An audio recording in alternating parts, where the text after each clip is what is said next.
Είναι εδώ ο κύριος Αγγελόπουλος.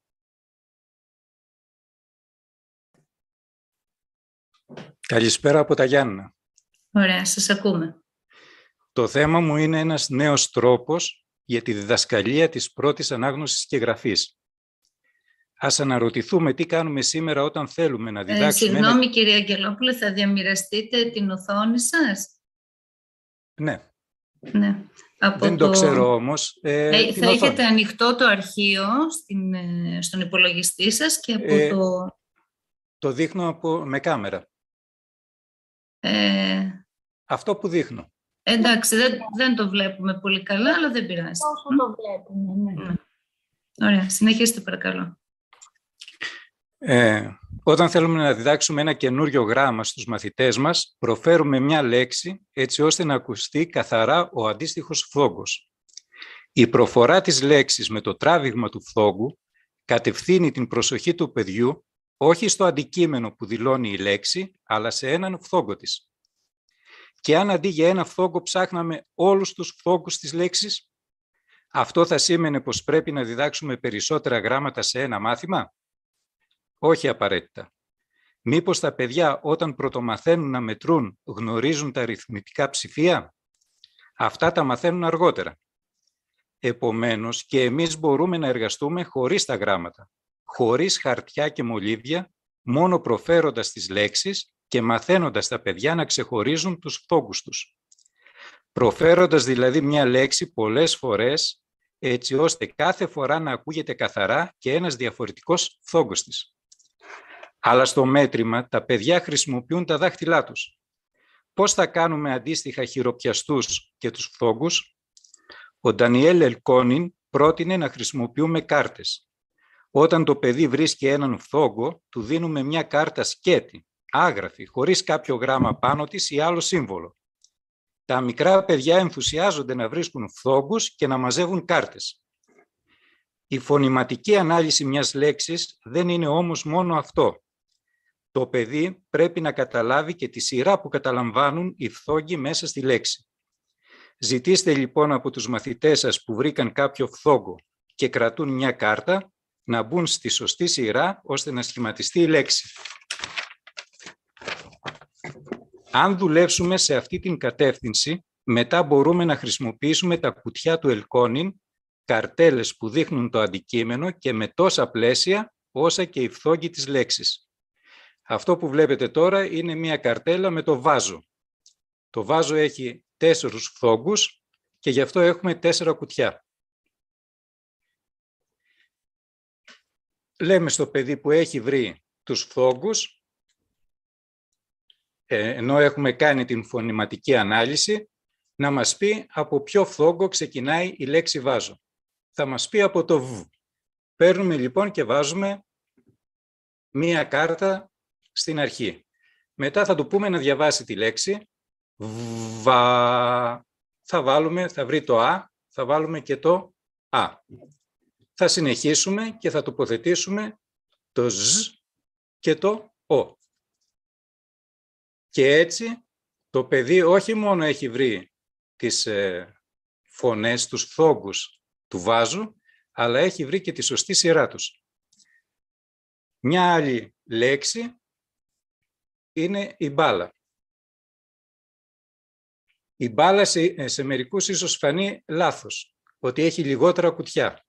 Όμως, αν σκεφτούμε τους φθόγκους, ο πρώτος είναι το μπ, ακολουθεί το α, το λ και ξανά το α.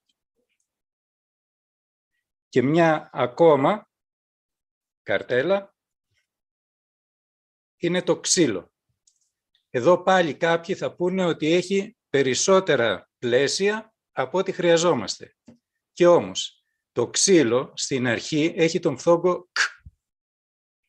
Μετά έχει τον φθόγκο σ. Έπειτα το ι, το λ, ξύλο και το ο. Το επόμενο βήμα είναι να μάθουμε στα παιδιά τα φωνήεντα και τα σύμφωνα. Και πάλι χωρίς την χρήση γραμμάτων, αρκεί να τους δείξουμε πως άλλες φωνές, φθόγγοι, βγαίνουν εύκολα από το στόμα μας και άλλες όχι. Έτσι το βάζο θα αποκτήσει αυτή τη μορφή. Για να ξαναγυρίσουμε στο βάζο. Εδώ έχουμε το β. Το β βγαίνει δύσκολα από το στόμα μας, το εμποδίζουν τα χείλη και τα δόντια. Το α όμως βγαίνει εύκολα από το στόμα μας. Γι' αυτό θα πάρουμε μία άλλη κάρτα. Ας βάλουμε μία γαλάζια. Το ζ δεν βγαίνει εύκολα από το στόμα και θα αφήσουμε την ίδια κάρτα, το εμποδίζει η γλώσσα. Ενώ το ο βγαίνει εύκολα και θα του βάλουμε μια άλλη γαλάζια κάρτα. Έτσι το παιδί μαθαίνει τα φωνήεντα και τα σύμφωνα. Αργότερα θα μάθει και τον συλλαβισμό, τον τονισμό κτλ. Το θέμα είναι όμως τώρα για μας, τους δασκάλους και τους εγγράμματους, ότι αρχίζουν κάποιες δυσκολίες. Τα φωνήεντα που θα βρούμε με την μέθοδο είναι 5. Το α, το το ι, το ο και το ου. Τα φωνήεντα που και όχι 7 όπως διδάσκουμε τώρα, σκεφτόμενοι πάντα τα γράμματα. Θα τολμήσουμε να ορίσουμε τα φωνήεντα σωστά όπως οι γλωσσολόγοι. Αλλά αυτό είναι υποσιώδες μπροστά στον αριθμό των συμφώνων που ανακαλύπτουμε με τη μέθοδο. Τα σύμφωνα της ελληνικής φυσικά δεν είναι 17, αλλά ούτε 20 που γνωρίζουμε. Αισίως φτάνουν τα 28, χωρίς να μετράμε αυτά που ενδεχομένως υπάρχουν σε τοπικές διαλέκτους. Ας σκεφτούμε. Ξεκινούν με τον ίδιο φθόγκο οι λέξεις γάλα και γέφυρα. Μην βιαστείτε να απαντήσετε, γιατί θα χάσετε από οποιοδήποτε αγράμματο παιδί που θα απαντήσει με ένα κατηγορηματικό όχι. Αν μάθατε να κάνετε σωστά την φωνηματική ανάλυση των λέξεων, θα νιώσετε πως πρόκειται για δύο διαφορετικούς φθόγκους παρόλη την ομοιότητά τους. Για να το δούμε αυτό συγκεκριμένα. Το γάλα έχει το γ, το α, το λ και πάλι το α. Ενώ η γέφυρα, αν το προφέρουμε σωστά, στο γάλα είναι γάλα. Γέφυρα. Είναι το ίδιο? Δεν είναι το ίδιο.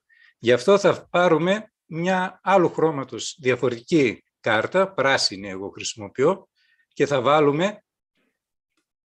Έχετε 5 λεπτά, κύριε Αγγελόπουλε, ακόμη. Εντάξει. Θα βάλουμε στο ψηλό αυτό σύμφωνο διαφορετικού χρώματος κάρτα για να ξεχωρίζει από το γάλα. Και μετά τα υπόλοιπα μπορούμε να τα συνεχίσουμε. Είναι το το φ, το ι, το ρ και το α.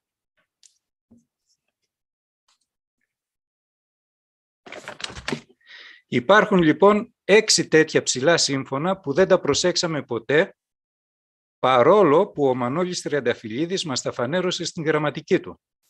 Και ακόμα σημαντικότερο, τα ψηλά σύμφωνα συνδέονται με 2 γραμματικά φαινόμενα που η συχνότητά τους είναι πολύ μεγάλη. Το πρώτο είναι αυτό που στη γραμματική ονομάζεται διακριτικό γράμμα. Ας δούμε πάλι μια κάρτα. Και αυτή τη φορά θα είναι η γυάλα. Ας σκεφτούμε, με τι ξεκινάει η γυάλα? Μην μπερδευτούμε με το γράμμα γάμα. Είναι το ψηλό της γέφυρας, γυάλα. Θα βάλουμε λοιπόν μία πράσινη κάρτα και μετά τι ακολουθεί? Για το α. Θα βάλουμε μία γαλάζια κάρτα. Και συνεχίζουμε το λ και το α. Η γυάλα και η γέφυρα ξεκινάνε από την ίδια φωνή, από το ίδιο ψηλό γ. Διαφορετικό από αυτό που ξεκινάει το γάλα. Όμως, όταν θα χρειαστεί να γράψουμε την γυάλα, θα πρέπει να προσθέσουμε ένα ι δίπλα από το γάμα, έτσι ώστε το γράμμα να διαβαστεί σωστά, ψηλά. Αυτό ονομάζεται διακριτικό γράμμα. Πολλά παιδιά